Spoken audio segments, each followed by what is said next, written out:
Buenas tardes, jóvenes. Hoy día vamos a ver el tema de análisis financiero, para lo cual vamos a entrar a profundizar sobre el análisis horizontal y vertical, como así también los ratios de liquidez, endeudamiento y operación. Si ustedes me preguntan eh, con respecto a cuál de todos ellos es más importante, todos nos permiten ver distintas perspectivas de lo que nosotros necesitamos analizar. Bien,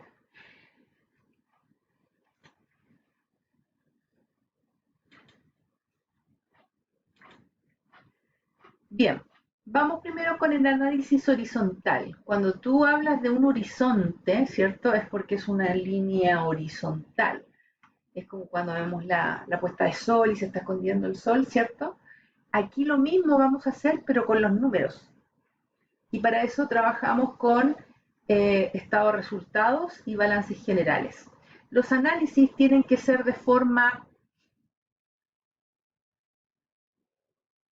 agrupada, es decir, yo no puedo hacer un análisis con un solo balance o con un solo estado de resultados porque yo necesito comparar, ¿ya? ¿Comparar qué, dicen ustedes? ¿Cómo ha sido el comportamiento que ha tenido la empresa en términos de gestión con sus dos principales estados financieros, que es el balance y el estado de resultados? Estado de resultados. Bueno, instrumentos que ustedes tienen que saber leer al revés y al derecho, ¿ya? Saber interpretar lo que yo estoy mirando. Es como cuando el doctor mira la radiografía y sabe al tiro si hay alguna lesión, ¿cierto? A nosotros nos tiene que suceder lo mismo como estudiantes de negocios. Yo miro un balance o un estado de resultados, saber interpretar qué información me están dando ellos, y más aún si este análisis va utilizando lo más profundo, que lo más profundo sería conocer qué significa este análisis horizontal, ¿ya? Y es muy simple. ¿Cómo lo vas a trabajar tú? Pues tú lo vas a trabajar con un Excel. Y en el Excel ingresas los estados de resultados y los balances y vas colocando los valores de cada uno de ellos entre un año y otro. Y después de eso lo que tú haces es sacar proporciones, ¿ya? En la cual nosotros eh, sacamos porcentaje. Pero la idea es que lleguemos a ese ejercicio. Entonces, primero vamos con la teoría. Se comparan estados financieros homogéneos en dos o más periodos consecutivos. O sea, ya sabes, el mínimo es comparar dos periodos hacia arriba, ¿ya? ¿Por qué dice homogéneos? Porque tienen que ser de la misma empresa, ¿ok? A no ser que lo estemos haciendo de temas como cómo ha evolucionado las empresas que conforman la industria de tal sector, ¿ya? Por otro lado, determinan los aumentos o disminuciones de las cuentas de un periodo o otro.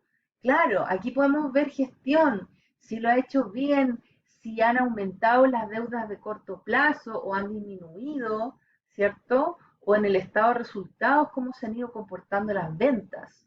Permite analizar los cambios en las actividades y si los resultados han sido positivos o negativos. Claro, esa es la misión. Yo analizo, pero después, una vez que yo interpreto y saco conclusiones, la idea es que se tomen medidas. ¿Medidas para qué? Para ir mejorando la gestión, ¿ya? Y te permite definir cuáles merecen mayor atención por ser cambios significativos en la marcha, ¿ya? O sea, yo te diría de inmediato que tenemos que fijarnos en cómo se han comportado los activos circulantes en el caso del balance, como los pasivos, ya sea de corto o largo plazo, ¿ya?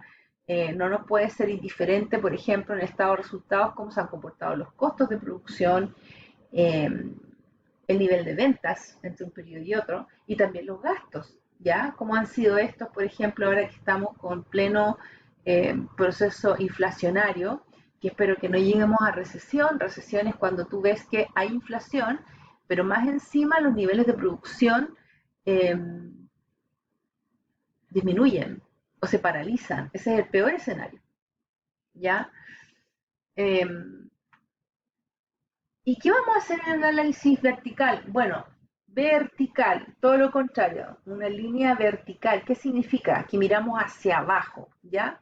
Se comparan las cifras en forma vertical y para esto nuevamente volvemos a los estados financieros como el balance general y el estado de resultados, ¿ya?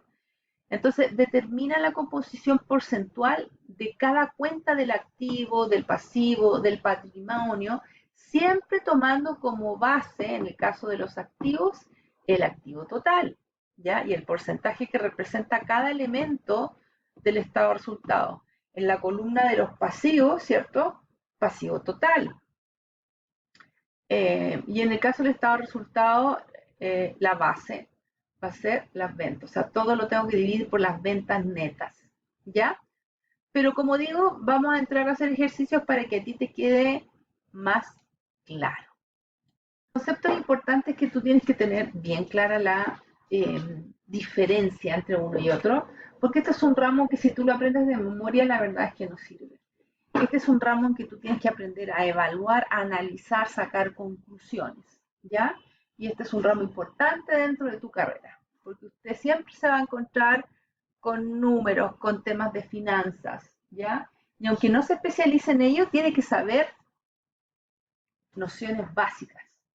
Bien, cuando hablamos de liquidez, determina la capacidad de pago que tiene la empresa a corto plazo, disponibilidad de los recursos financieros suficientes para cubrir necesidades cotidianas, ¿ya? O sea, aquí yo estoy viendo si la empresa tiene una emergencia, por ejemplo, si tiene dinero para poder cubrirla en el corto plazo.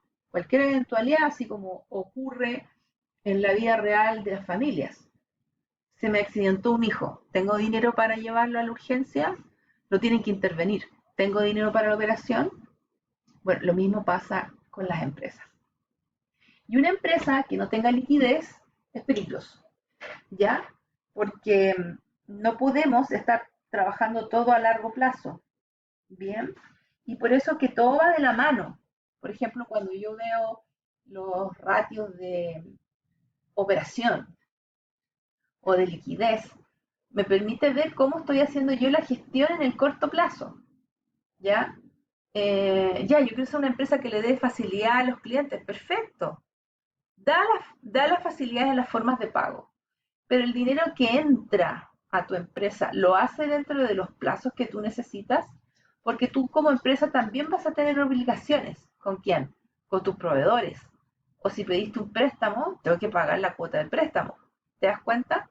Entonces muchas veces se genera este problema de que no tengo liquidez, de que la rotación entre el dinero que entra a la empresa es totalmente desfasado al dinero que yo necesito para cumplir con mis obligaciones. Bien, ese era uno de los conceptos. El siguiente habla de la solvencia, ¿ya? No confundir liquidez con solvencia. La solvencia es la capacidad de pago que tiene una empresa de pagar sus deudas. Recién hablábamos, para que se fijen bien, de pago a corto plazo, pero aquí habla específicamente de pagar sus deudas. Entonces se mide por la relación que existe entre los activos y los pasivos de una empresa. ¿Ya? ¿Una empresa tiene deudas? Sí. Puede tener deudas con sus proveedores porque los proveedores le pueden dar crédito o facilidades de pago en la cual esta facilidad de pago no necesariamente tiene que ser en efectivo, ¿ya? Entonces, esto también es peligroso, el no tener solvencia para yo poder pagar mis compromisos, ¿bien? Porque yo no puedo ser una empresa que piense en que voy a vivir siempre endeudada. No, señores, eso es erróneo. Bien, y finalmente, otro concepto importante es el tema de la rentabilidad. La rentabilidad requiere generar recursos, perdonen la redundancia, para su permanencia y viabilidad en el tiempo. Todas las empresas con fines de lucro, su principal objetivo, aparte de existir porque tenemos que satisfacer la necesidad o resolver un problema, es porque queremos ser rentables y la rentabilidad tiene que ver con la capacidad de generar utilidades, ganancias. Yo no conozco a nadie que quiera trabajar a pérdidas, ¿ya? Ahora, ¿cuál es la diferencia con las empresas sin fines de lucro. Bueno, las sin fines de lucro, lo que las mueve principalmente no es buscar la utilidad, sino que satisfacer una necesidad social, porque eso es lo que los mueve. Sin embargo, para poder funcionar, ellos también tienen balance y estado de resultados, se tienen que financiar y para eso necesitan dinero. Entonces, hablemos, por ejemplo, de Juaniquem. Juaniquem hoy día se financia con donaciones permanentes que hacen, eh, hoy día no se dice donantes, hablemos de cooperadores, ¿ya? Y por otro lado, tienen esta tienda donde venden ropa usada en varias comunas de Santiago, que les ha ido muy bien. Entonces la gente dona su ropa y ellos seleccionan y estamos contribuyendo además con la economía circular y la venta de todos esos productos se va para una forma de ingreso dentro de la organización. Que aprovecho de hacerlos cooperar. No trabajo en Cuaniquien, pero conozco el trabajo, señores. Son trabajos largos cuando una persona se quema. Ya no hablemos solo de niños. ¿Y qué es lo que pasa? En el caso de los niños, la piel se tiene que ir estirando, entonces por eso mismo los tienen que ir interviniendo muchas veces. Y una de las cosas más caras, además, es el tema de las mallas que tienen que usar, que son para firmar la piel, ¿ya? Eh, y para no desviarnos, prosigo. Entonces, si hablo de liquidez versus rentabilidad, mira este cuadro comparativo. Si lo vemos desde el enfoque de flujos versus de la operacionalidad o de lo operativo. Lo operativo tiene que ser con el día a día de las cosas que yo tengo que hacer para que mi organización funcione. ¿Bien? Entonces, en el enfoque de flujos hablamos de los ingresos, ¿ya? Que son las ventas, que tiene que ver con las entradas. Incluso pueden haber ingresos no necesariamente producto de a lo que se dedica la empresa. Ejemplo, Coca-Cola, no necesariamente hablar de los ingresos por venta de sus bebidas, sino que fíjate que se dieron cuenta que tenían que renovar la flota de camiones y hacen venta de activo fijo. Y eso también es una entrada de dinero para la empresa, ¿ya? En cambio, en lo operacional hablamos de ventas, pero cómo se cobra. Voy a cobrar al contado, al crédito, dando distintos plazos, ¿ya? Y es ahí donde tú tienes que poner mucho ojo por lo que yo dije recién.